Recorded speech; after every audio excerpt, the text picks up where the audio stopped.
ગુજરાત સરકાર દ્વારા ખેડૂતને ટ્રેક્ટર ખરીદવામાં મદદ કરવા માટે આ યોજના શરૂ કરવામાં આવી છે। જો આપ આપણી આ યુટ્યુબ ચેનલમાં નવા હોવ તો લાઇક એન્ડ સબસ્ક્રાઇબ જરૂર કરજો। તો આપણે વિડિયો આગળ જોઈએ તો ખેડૂત આઈ ખેડૂત પોર્ટલ પર ઓનલાઈન અરજી કરીને ટ્રેક્ટર પર સબસિડી મેળવી શકે છે। આ યોજનાનો ખાસ હેતુ ખેતીમાં મશીનરી વધારવી, ખેડૂતનો ખર્ચ ઓછો કરવો, ઉત્પાદન વધારવું।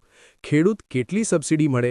સરકાર દ્વારા નક્કી કરવામાં આવેલ છે કે 20 પીટીઓ હોર્સ પાવરથી વધુ અને 60 પીટીઓ હોર્સ પાવર સુધીના મોડલ માટે ખર્ચના 25% અથવા ₹1 લાખની મર્યાદામાં બેમાંથી જે ઓછું હોય તે મળે।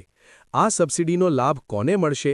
ગુજરાતનો ખેડૂત હોવો જોઈએ, પોતાના નામે જમીન હોવી જરૂરી, 10 વર્ષમાં એક જ વખત લાભ મળે, SC ST અને અન્ય કેટેગરીને પણ લાભ મળે। જરૂરી દસ્તાવેજ: આધાર કાર્ડ, 7/12 ઉતારો, બેંક પાસબુક, રેશન કાર્ડ, જાતિ પ્રમાણપત્ર જો લાગુ પડે, ટ્રેક્ટરનું બિલ। અરજી કેવી રીતે કરવી?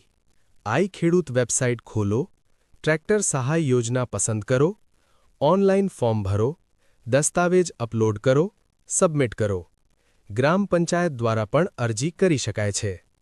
ખાસ નિયમો: 20 એચપીથી 60 એચપી સુધીના ટ્રેક્ટર પર સહાય મળે, માત્ર એમપેનલ કંપનીના ટ્રેક્ટર ખરીદવા પડશે। સહાય સીધી બેંક ખાતામાં આવે છે। યોજનાનો હેતુ: ખેડૂતને આધુનિક બનાવવો, મજૂરીનો ખર્ચ ઘટાડવો, ઉત્પાદન વધારવું, આવક વધારવી। જો આપને આ માહિતી પસંદ આવે તો અમારી આ યુટ્યુબ ચેનલને લાઇક એન્ડ સબસ્ક્રાઇબ જરૂર કરજો।